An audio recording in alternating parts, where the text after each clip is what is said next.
Tuhan yang Maha Baik, kami bersyukur di pagi hari ini Engkau memanggil kami untuk beribadah. Dan ini adalah suatu kesempatan yang luar biasa Tuhan, di mana kami pencipta umat yang Engkau tebus dapat memuji kebesaran Engkau, bersyukur atas penyertaan Engkau dalam kehidupan kami. Dan kami tahu bahwa Engkaulah panduan hidup kami, pemimpin hidup kami. Dan pada saat ini Tuhan, kami membuka hati kami untuk kebenaran firman-Mu. Bersabdalah bagi kami, pakai hamba-Mu yang lemah ini, untuk menyampaikan kebenaran firman-Mu secara jelas, dan biarlah kami bersama-sama memegangnya, melaksanakan apa yang Engkau kehendaki dalam hidup kami. Ini doa kami Tuhan, kami serahkan waktu yang singkat namun berharga ini.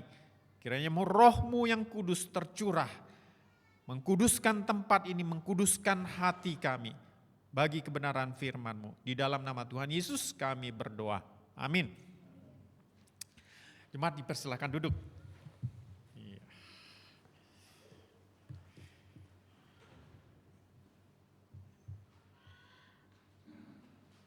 Iya. Ada perkataan bijak di Indonesia, tak kenal maka tak sayang gitu ya. Ya, karena itu saya memperkenalkan diri saya, karena ini baru pertama kali saya hadir di dalam ibadah ini. Nama saya Surif, ya, Pendeta Surif, 5 huruf itu, SURIF gitu ya. Bagi orang Indonesia memang itu gampang gitu, tapi saya dulu punya kesulitan. Setiap kali ke Amerika kayak gitu, pasti komputernya waktu itu nggak bisa, harus first name last name gitu. Nah, ya di Amerika saya punya banyak nama gitu, FNU Surif, ya first name unknown Surif, kemudian waktu buka bank account jadi Surif gitu ya. Kemudian waktu saya dapat driving license dikasih UNK unknown ya, Surif gitu ya. Nah, tapi itu pengalaman yang menarik. Tapi puji Tuhan belakangan terakhir ternyata tidak punya gangguan lagi mengenai ini. Nah, jadi nama saya mudah dikenal ya, Surif ya. Kenapa Surif saya juga nggak tahu gitu. Ya mungkin Pak Cariknya waktu nulis itu dikasih nama, kalau orang tua kan panggilnya Xiao Li Qing ya. Chan Li de Li Qing Chao de Chao Qing ya. Nah, kemudian saya memiliki seorang istri yang bernama Dang Ti Kue Heng, bahasa Indonesia, bahasa Mandarinnya Tang Kue Xiang, orang Vietnam ya. Ketemu di Singapura waktu ngambil MDiv, kemudian ya dia puji Tuhan mau bergabung dengan saya gitu, melayani, meninggalkan negara Vietnam. Dan dia adalah seorang konselor. Ketika saya melanjutkan studi di Gordon Conwell di Massachusetts di Amerika, saya ambil MTH di bidang biblika, dan dia ambil counseling ya, counseling Master Art of Counseling. Dan kemudian waktu saya lanjutkan di Singapura, ngambil doktoral lagi, ya saya belajar terus capek lah gitu ya. Ya, dia kerja di situ, kerja sebagai professional counselor, terutama di bidang mental health ya. Dia ketemu banyak orang yang tidak biasa-biasa gitu ya, tapi Tuhan merangkul di situ ya. Nah, kemudian waktu balik ke Indonesia, saya mengajar sekarang di STT Amanat Agung sejak tahun 2015. Dan istri saya adalah konselor di STT Amanat Agung, 1 kaki di situ 2 hari ya di situ. Kemudian 3 harinya dia ada di Life Spring Counseling Center di daerah dekat CP gitu, di saya lupa nama ininya ya. Nah, demikianlah kami. Nanti jam 9.30 saya harus buru-buru pulang gitu, karena saya harus mengantar dia ke airport, karena dia akan terbang ke Thailand untuk di sana 1 minggu dia memberikan training kepada para hamba Tuhan, terutama untuk program MDiv berkenaan dengan konseling. Nah, itu saja perkenalan saya. Kami tidak memiliki anak, jadi kami honeymoon terus gitu ya.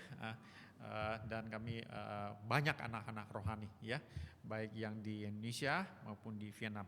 Nah, saya mengajar di STT Amanat Agung di ranah biblika ya, jadi khususnya Perjanjian Baru, khususnya surat-surat Paulus ya. Nah, tidak heran kalau nanti tampilannya itu sebenarnya cuma ayat-ayat Alkitab saja ya.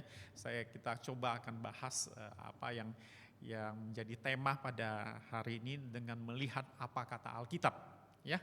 Nah, kita mulai dengan tema kebebasan yang diberikan oleh Yesus. Sebelum ini bulan ini ada bulan misi ya. Bulan misi, saya senang walaupun gereja ini gereja kecil, saya dan ini gereja keluarga, tapi memiliki semangat untuk bermisi.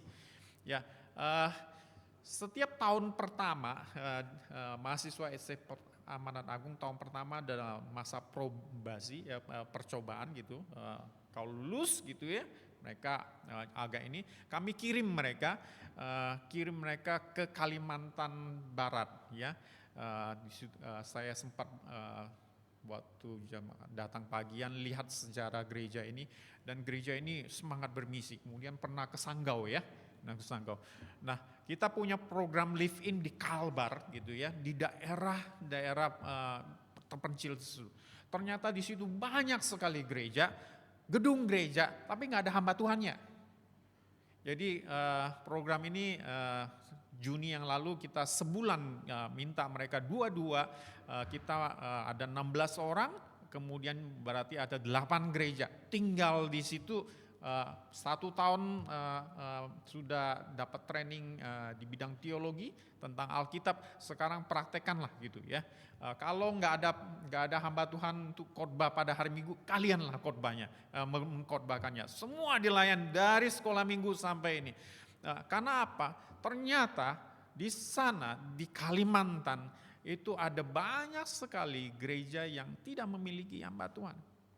Tidak memiliki hamba Tuhan. Kami rekan Pak Pendeta Andreas Himawan baru berapa bulan yang lalu ke Sabah, Kalimantan, Sabah.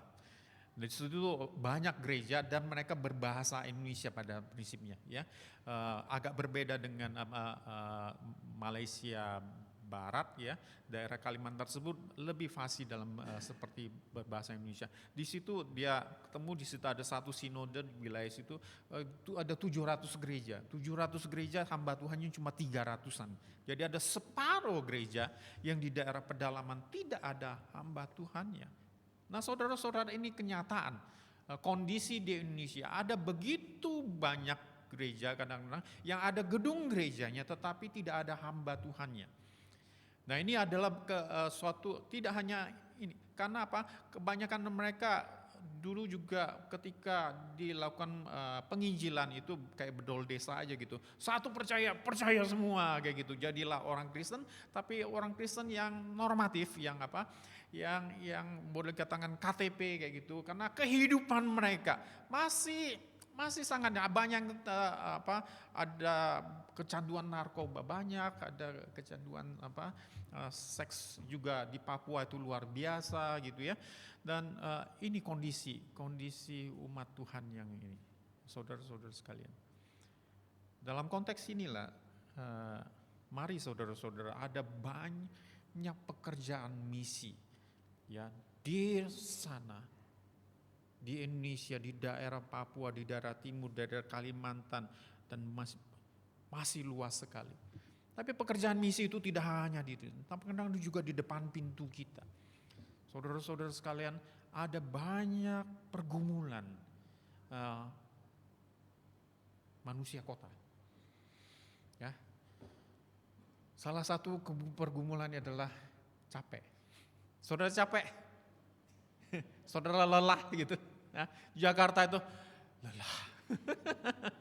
Saya ada satu anak sekolah mahasiswi berapa minggu ini datang. Pak Sulit, selamat pagi. Bapak capek tidak?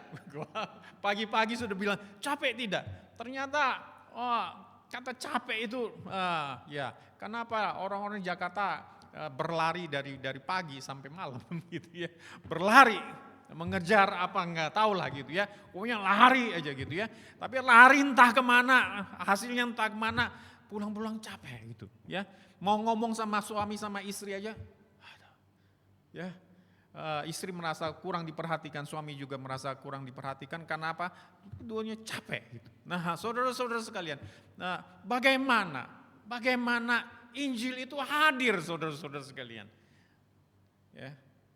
Belum lagi namanya apa? Keterbelengguan ya, keterbelengguan ya. Nanti kita akan lihat bagaimana itu. Nah, hari ini tema diangkat kepada kita adalah kebebasan. Tentunya kebebasan ada yang membelenggu lah ya. Dan kemudian kebebasan yang Yesus berikan seperti apa sih? Seperti apa? Banyak daripada kita dulu diajarkan bahwa kita dibebaskan dari kuasa dosa, dalam artian apa?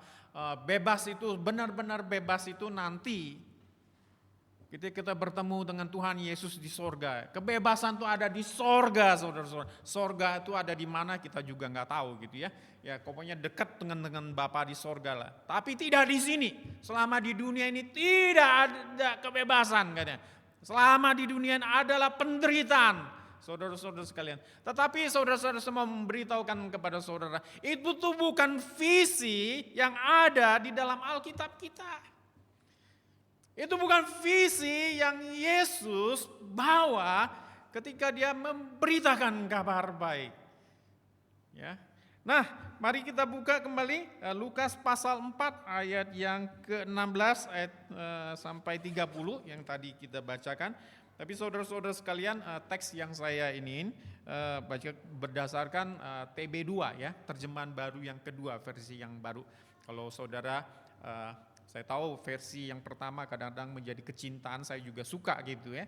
Tetapi LAI sudah menerbitkan versi yang lebih baru, ada berbagai perbaikan, cukup banyak perbaikan, walaupun belum bersempurna menurut saya, tetapi itu merupakan kabar baik juga ya. Kalau punya uang silahkan beli ya. Ya, saya mempromokan sih juga ya. Nah, kebebasan yang Yesus berikan. Sudah on belum?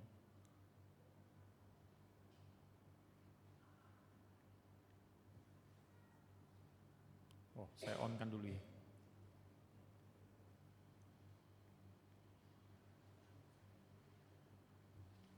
Bisa kasih tahu onnya di mana? Oh iya, ini dia. Oke, ya. Terima kasih. Udah.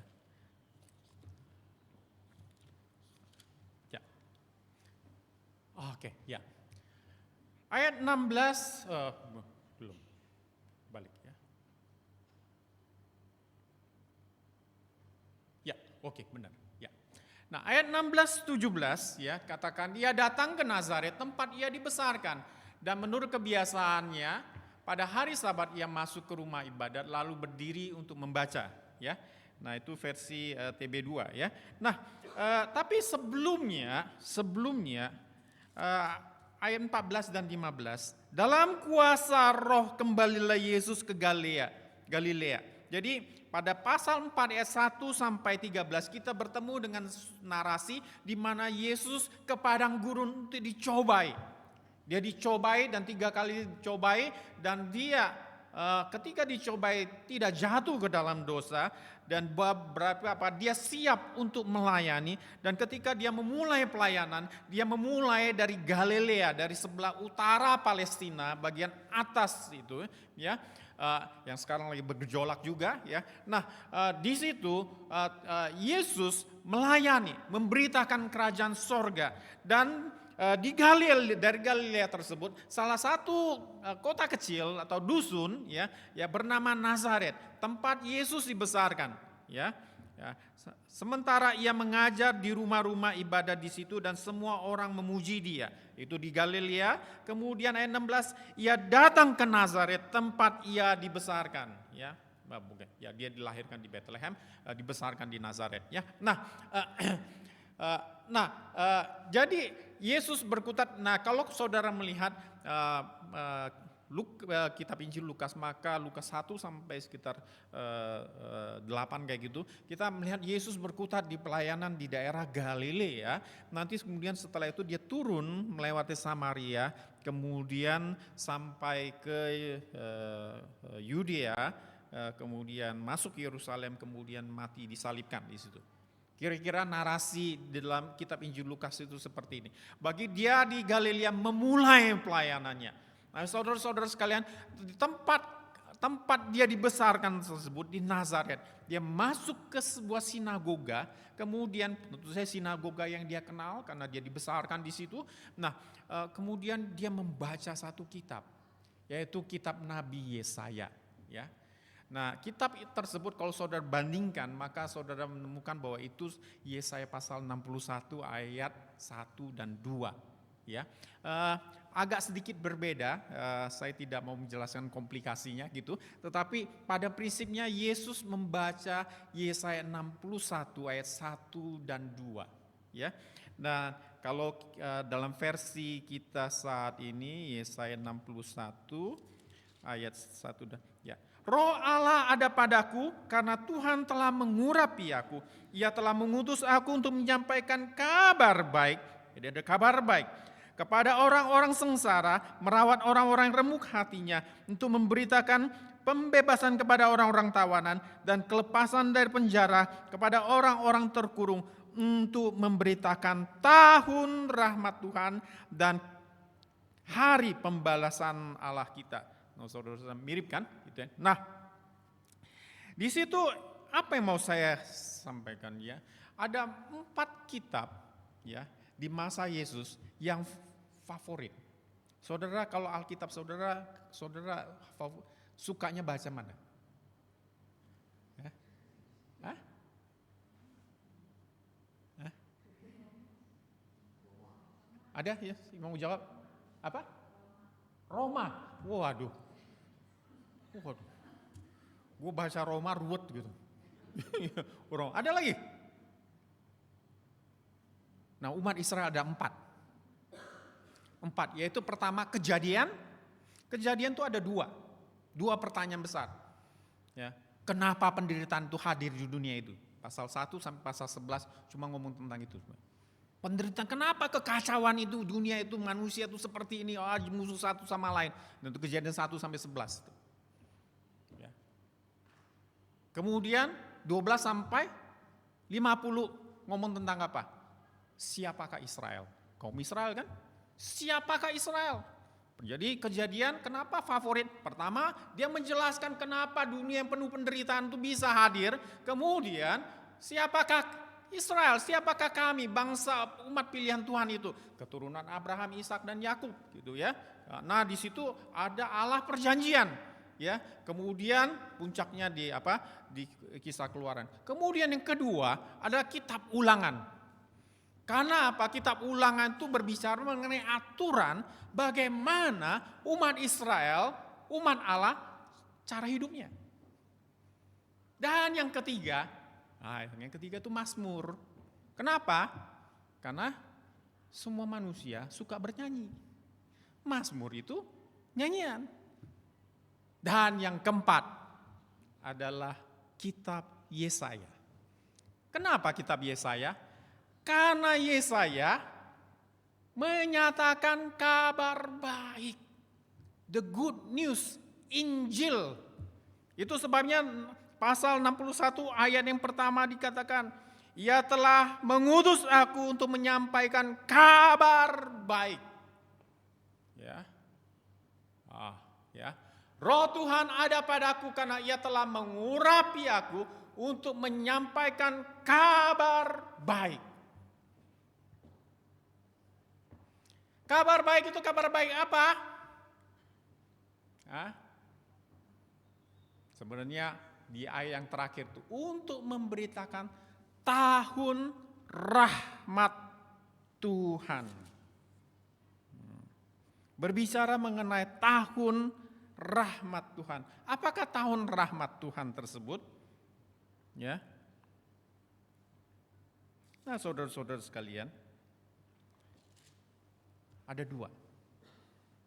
Yang pertama, kalau di dalam tradisi Pentateuch atau kitab Torah, itu berbicara dengan tahun Yobel. Saudara kenal tahun Yobel? Tahun ke-50, jubile. Apa yang terjadi pada tahun 50? Nah, umat Israel punya sistem bagaimana merestorasi gitu ya. Kalau saudara punya komputer ya anak-anak muda sini punya komputer gitu ya. Kalau sudah hang kayak gitu, apa yang terjadi? Kita lakukan restart kan? Restart gitu. Tapi kalau sebentar lagi hang terus kayak gitu, apa yang dimatikan? Hah? Apalagi handphone, jual. Udah kesel kayak gitu apa? Ada namanya tombol apa? Factory restore. Jadi apa? Pijit gitu, langsung kembali seperti apa? Waktu beli komputer yang baru, tapi semua filenya habis, hilang semua gitu. Baru total gitu, stress gitu. Nah, kira-kira tahun Yobel itu seperti itu. Mulai tahun pertama, tahun kedua, tahun ketiga gagal hidup, pinjam uang sana, pinjam uang sini, kemudian nggak bisa sanggup bayar, kemudian anaknya dijual jadi apa? Jadi hamba gitu ya, tanah dijual, tanah hilang gitu. Nah, tapi kalau demikian kemiskinan akan terus berjalan. Tahun Yobel adalah dikatakan tahun pembebasan, tahun di mana apa? Semua hamba-hamba, budak-budak itu dilepaskan. Bebas. Kemudian tanah itu yang sudah dijual balik kembali lagi gitu. Nah, namanya factory restore. Balik lagi gitu. Nah, itu adalah bagaimana umat hukum di Israel ya mengembalikan. Tetapi saudara-saudara sekalian, ini ada perdebatan apakah benar-benar bisa diterapkan.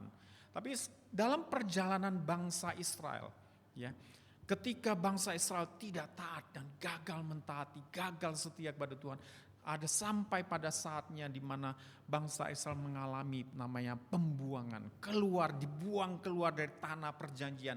Dikatakan tanah berlimpah susu dan madu, tetapi ketika mereka tidak taat, maka yang terjadi apa?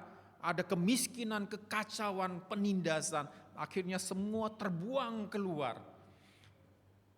Kemudian setelah sekitar 70 tahun, Tuhan membawa mereka kembali. Tuhan melawat mereka kembali. Nah, itulah yang namanya apa? Tahun rahmat Tuhan. Tahun Yahweh melawat kembali umatnya. Untuk apa? Untuk merestorasi kembali kehidupan mereka. Ya, ketika Tuhan melawat, ya, Bait Allah yang hancur itu dibangun kembali.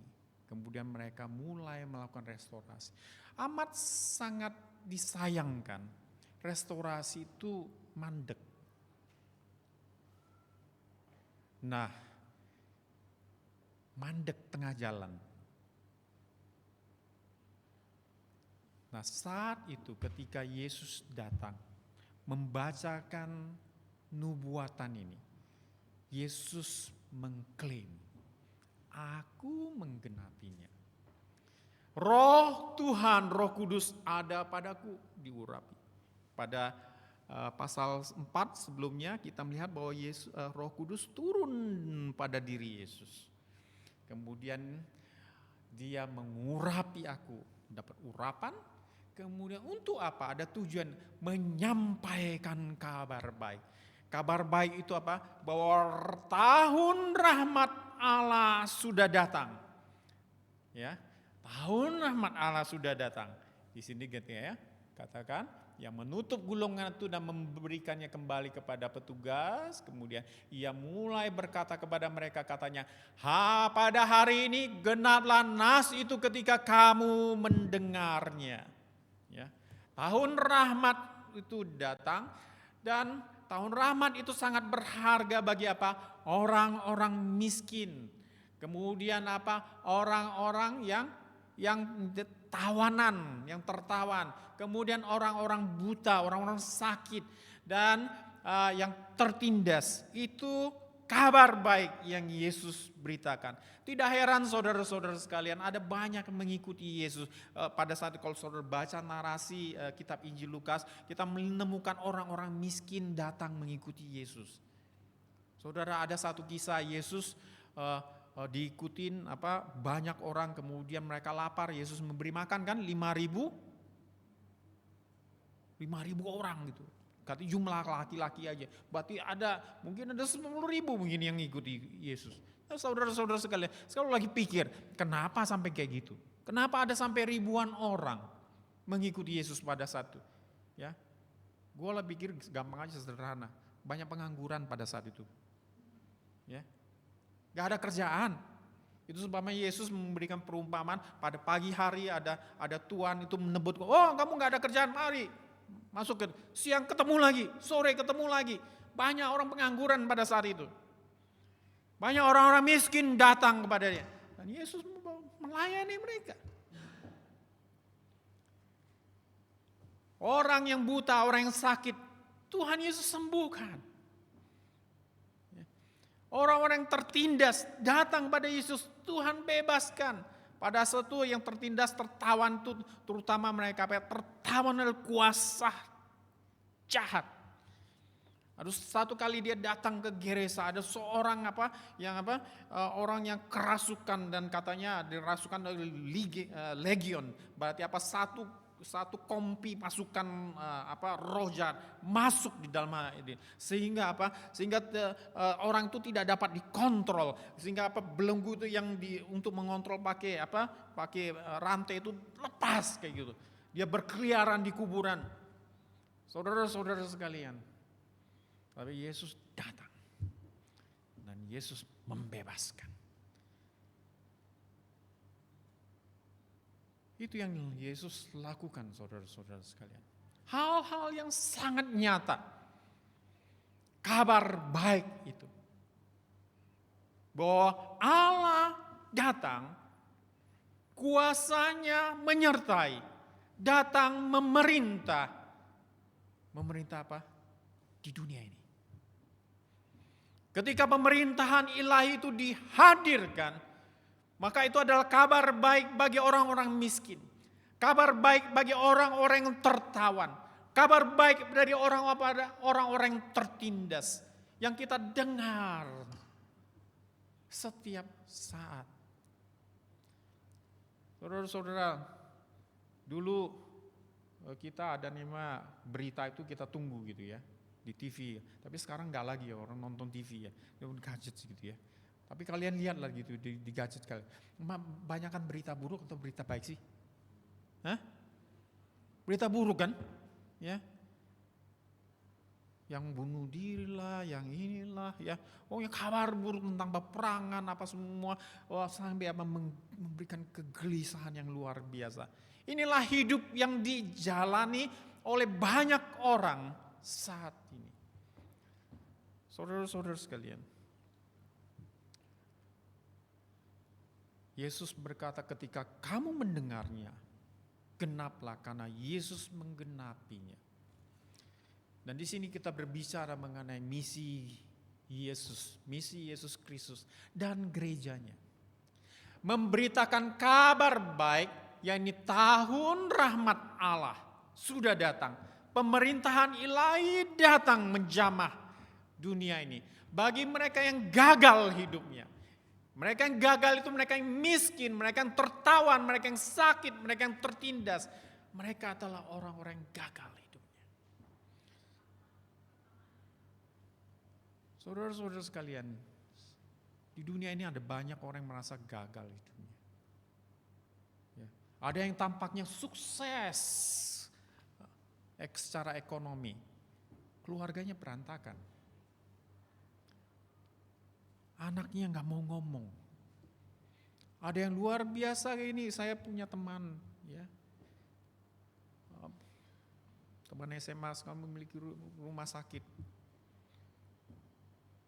Problem yang terlihat apa? Anak. Dan berpikir bagaimana menolong anak ini.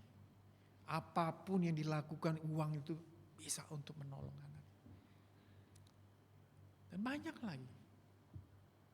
Saudara-saudara sekalian, banyak anak-anak muda saat ini merasa gagal kehidupannya. Banyak anak-anak muda yang tercengkram oleh pornografi, tercengkram oleh seks, tercengkram oleh addiction, gaming, dan kehilangan makna hidup. Saudara, di tempat kantor, tempat kita bekerja, di sekolah, di tempat kuliah, kita bertemu dengan begitu banyak orang yang gagal. Yesus datang membawa kabar baik. Kabar baik yang dapat memulihkan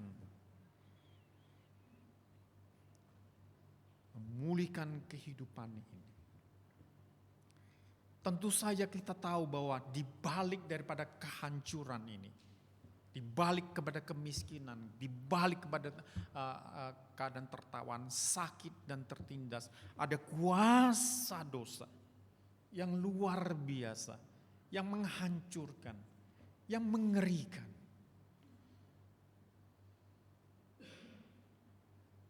Kalau dalam bahasa Paulus mengatakan, aku tahu apa yang baik dan aku mencintainya. Aku tahu, aku benci kejahatan. Tapi apa yang aku lakukan? Yang kulakukan adalah yang ku benci. Siapa yang suka marah? Enggak ada kan? Ya, tapi melihat muka orang itu saya sudah marah gitu. Saudara-saudara sekalian, istri saya seorang konselor, merasakan bagaimana seorang cukup banyak daripada kliennya yang terikat oleh trauma masa lalu. Sejak umur 5 tahun ada ikatan yang tidak dapat dilepas sampai berumur 40-50 tahun. Luar biasa ikatan tersebut. Ya. Ketakutan tersebut. Sehingga suami istri bingung kenapa dia beraksi seperti ini. Padahal biasa-biasa saja. Tapi karena ada trauma yang mengikat. Ada orang yang merasa yang mengalami physical abuse dari orang tuanya di masa kecil dan dia benci itu. Dia benci bapaknya karena suka memukul secara luar biasa. Tapi dalam kenyataan sebagai bapaknya, sebagai bapak atau sebagai ibu, ternyata apa yang dilakukan bapaknya, ternyata kenapa aku lakukan juga kepada anak. Ada ikatan dosa yang luar biasa yang membuat orang-orang tertawan, saudara-saudara. Inilah yang dihadapi oleh manusia zaman modern. Dan inilah juga ditawarkan Yesus 2000 tahun yang lalu, juga ditawarkan Yesus saat ini. Dan inilah juga yang ditawarkan oleh gereja saat ini. Saudara, gereja tidak akan bermisi kalau gereja kritikal dalam artian lu tidak layak, lu tidak layak, lu tidak layak, lu tidak layak, lu berdosa, lu berdosa. Kita mengusir orang keluar. Kita perlu belajar, oke, kamu hancur hidupnya, mari datang. Oke, kamu gagal dalam kehidupan rumah tanggamu, mari datang. Oke, kamu gagal dalam bisnis, mari datang kepada Tuhan.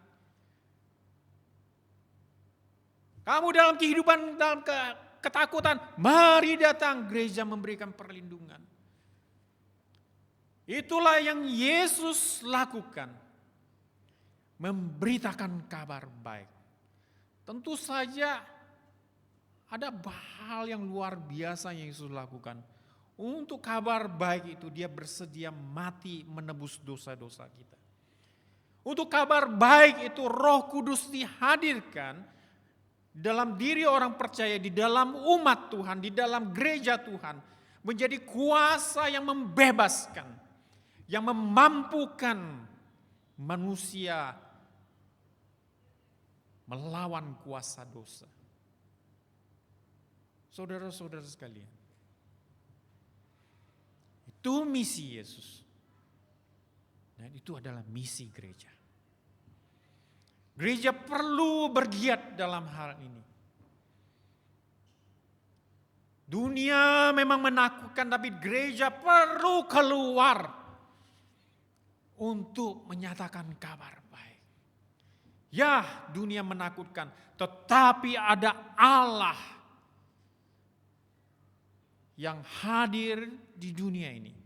Allah yang menciptakan dunia ini. Walaupun dunia ini karut marut, tapi Allah tidak meninggalkan dunia ini. Allah menebus dunia ini.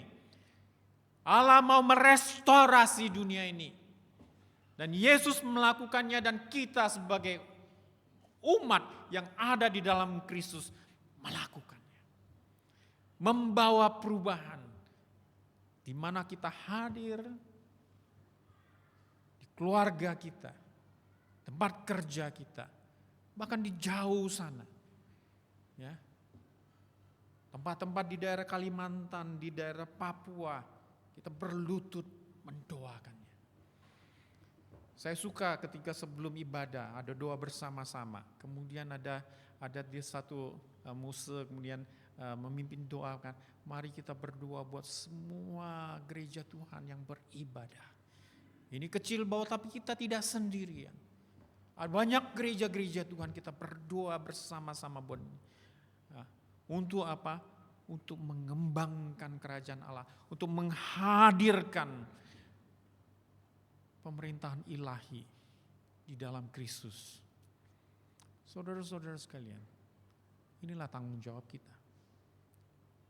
Hadirkan itu, hadirkan kabar baik itu, bahwa Allah melawat dan memerintah melalui Yesus Kristus yang menjadi kabar baik. Tidak hanya bagi Israel, tapi bagi seluruh umat manusia. Untuk itu saudara-saudara sekalian,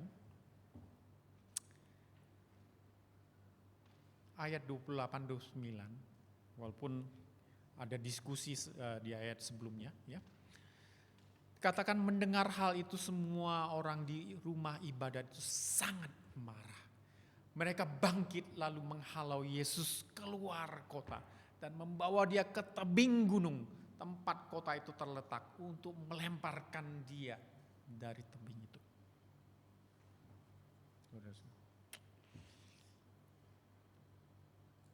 Dan kisah para rasul, tulisan daripada Lukas juga, di pasal 4 ayat 27. Ya, ketika Petrus, Yohanes dibebaskan, dia pulang menemukan jemaat yang sedang berdoa. Ya, dan katakan itu, sebab sesungguhnya telah berkumpul di dalam kota ini, kota Yerusalem, Herodes dan Pontius Pilatus beserta bangsa-bangsa dan suku-suku bangsa Israel melawan Yesus hambamu yang kudus yang engkau urapi. Saudara-saudara, di dalam pemberitaan Injil, expect rejection. Itu normal mood bahwa dunia itu menolak Allah yang menciptakan, yang menebus.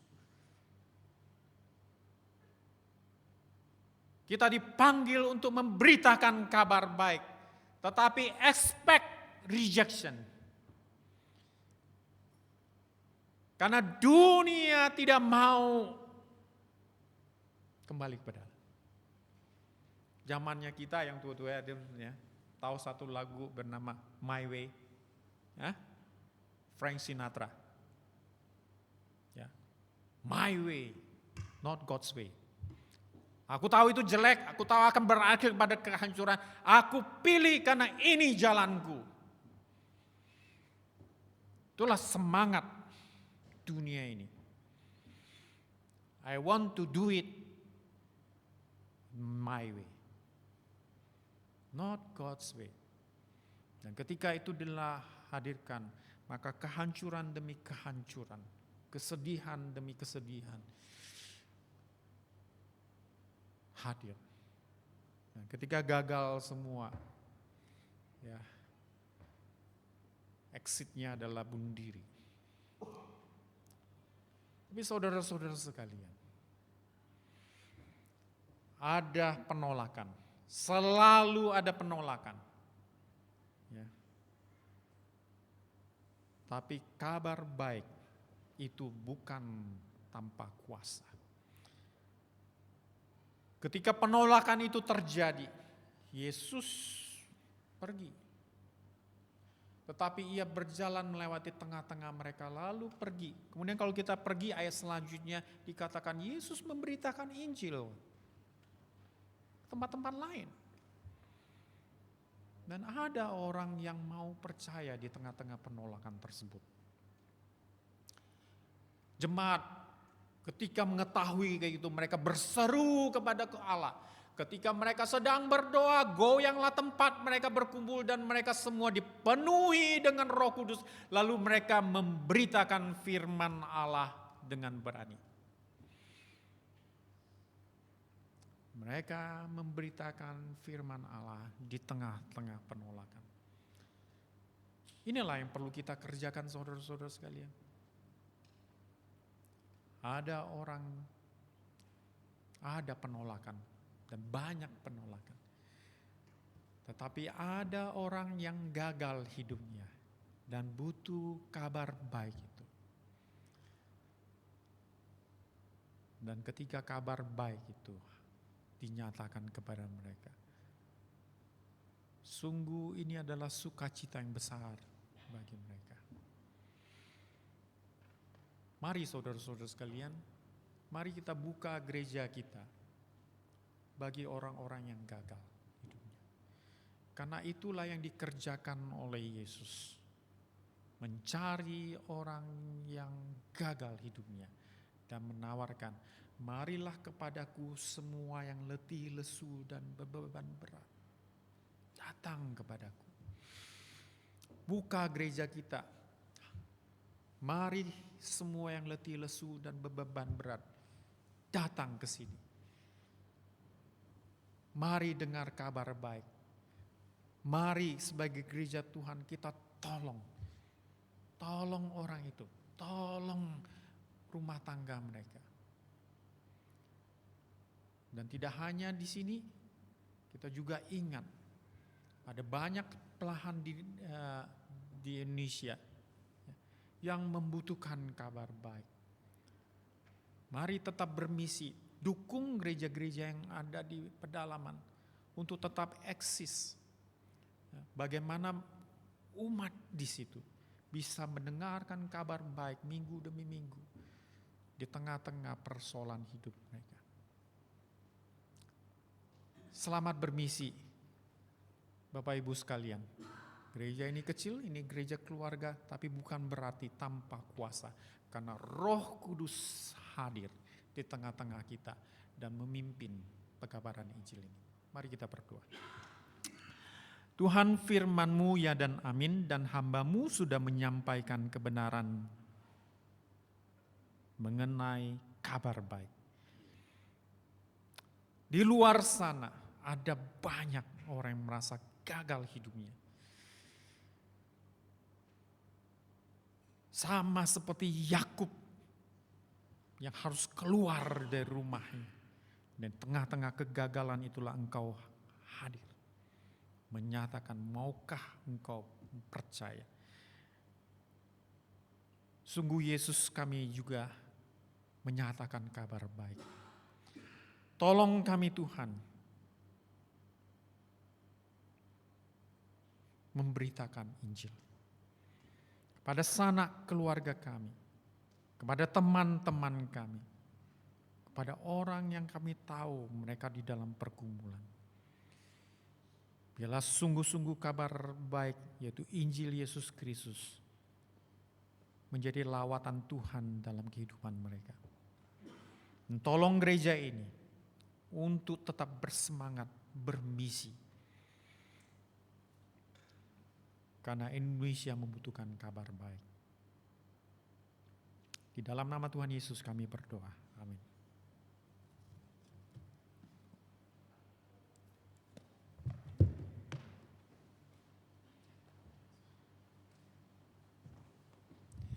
Merespon firman Tuhan, Bapak Ibu Saudara, saya undang untuk bangkit berdiri. Kita mengucap syukur kepada Tuhan, kita membacakan pengakuan iman kita dalam pengakuan iman rasuli bersama-sama. Mari kita mulai. Aku percaya kepada Allah, Bapa yang Maha Kuasa, Halik langit dan bumi, dan kepada Yesus Kristus, anaknya yang tunggal Tuhan kita, yang dikandung dari Roh Kudus, lahir dari anak darah Maria, yang menderita sengsara di bawah pemerintahan Pontius Pilatus, disalibkan, mati dan dikuburkan, turun ke dalam kerajaan maut. Pada hari yang ketiga bangkit pula dari antara orang mati, naik ke surga, duduk di sebelah kanan Allah Bapa yang Maha Kuasa. Dan dari sana ia akan datang untuk menghakimi orang yang hidup dan yang mati.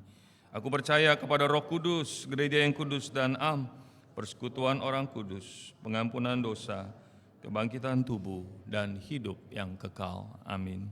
Bapak Saudara, sebelum kita akhiri di dalam pujian dan doa, saya mengingatkan minggu depan tanggal 22 September, kita ada ibadah khusus, ibadah misi yang akan dilayani oleh Bapak Pendeta Bagus.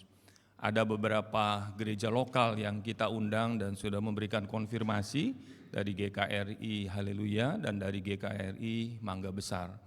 Jadi saudara bisa hadir, kita pengurus ada kasih tahu beberapa pakai pakaian daerah, ada pakai batik. Bapak Ibu kalau mau pakai pakaian daerah, pakai batik juga welcome, kayak gitu ya. Supaya kita mengingat bahwa kita bersama-sama dengan gereja-gereja Tuhan untuk menjangkau jiwa-jiwa. Lalu saudara boleh bawa teman-teman untuk dapat kita bersama-sama bermisi bagi Tuhan. Tuhan Yesus memberkati. Juga mungkin satu orang yang kita support, ada 2 orang sebetulnya mahasiswa di STT akan hadir untuk memberikan kesaksian. Lalu ada satu Bapak Pendeta Victor yang akan mewakili penginjilan di Indonesia, khususnya di Sulawesi, yang akan memberi kesaksian. Dan kita akan masuk dalam beberapa pokok doa syafaat untuk minggu depan. Kita akan akhiri dengan naikkan pujian, hatiku penuhlah girang, ku bernyanyi tentang Yesus. Lalu kita akan akhiri dalam doa penutup. Kita naikkan pujian ini, hatiku penuhlah girang, maka kita bisa menceritakan sukacita Yesus Juru Selamat kepada orang lain. Silakan.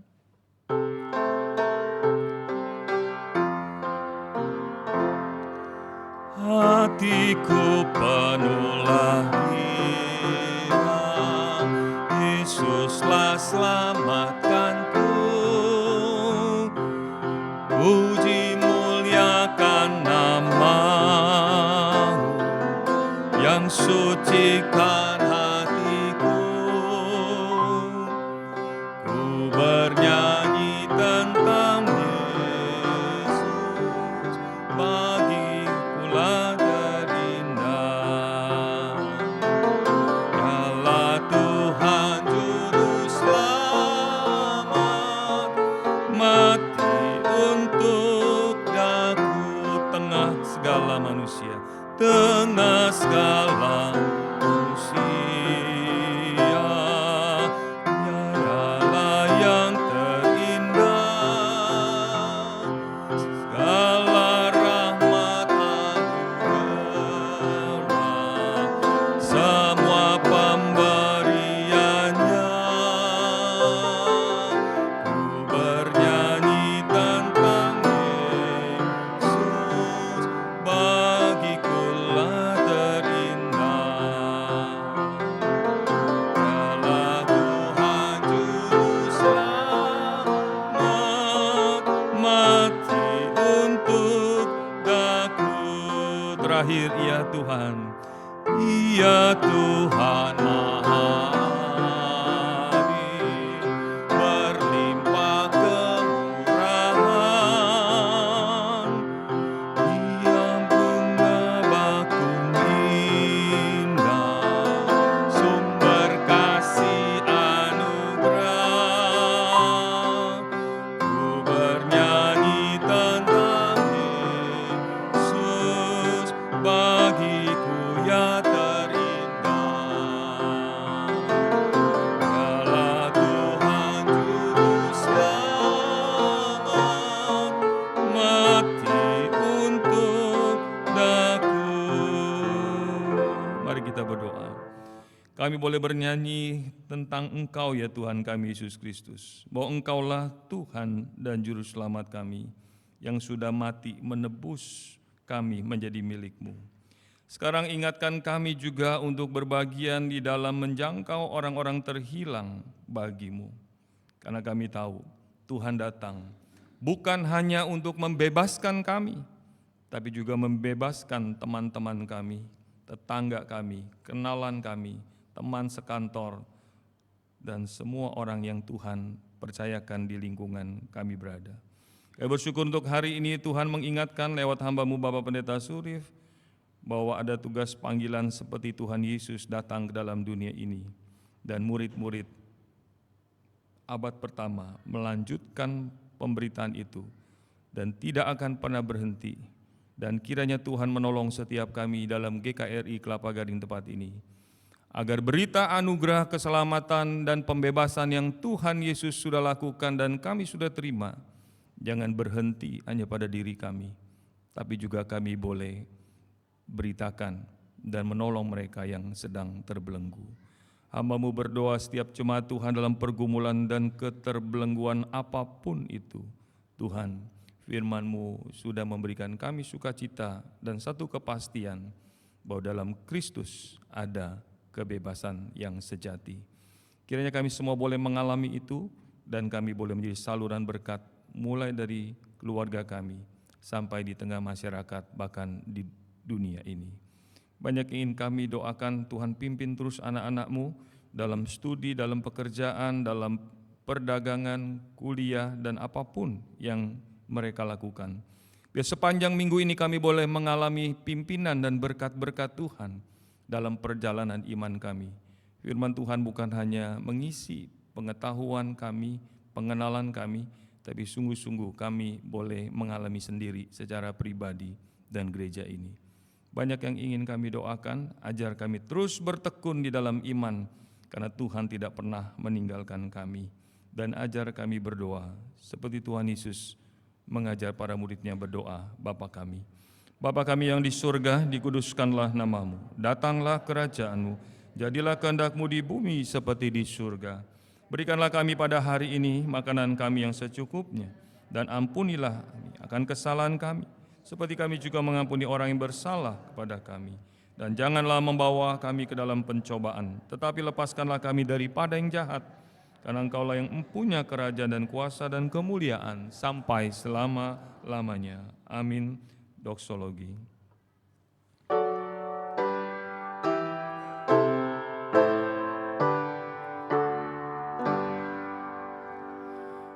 Bagi Bapa, Anak, dan Roh, puji, hormat, dan mulia,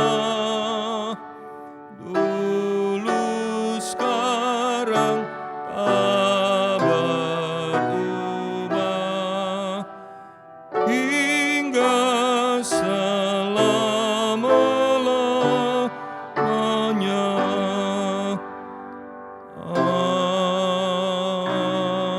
Amin. Bapak Ibu Saudara-saudara yang Tuhan kasih, mari kita mengangkat kedua tangan kita dan terimalah berkat yang dari sorga. Kasih dari Allah Bapa, damai sejahtera dari Tuhan kita Yesus Kristus dengan persekutuan Roh Kudus menyertai kita semua dari hari ini sampai hari Kristus Tuhan datang kedua kali, bahkan sampai selama-lamanya. Amin. Amin. Amin.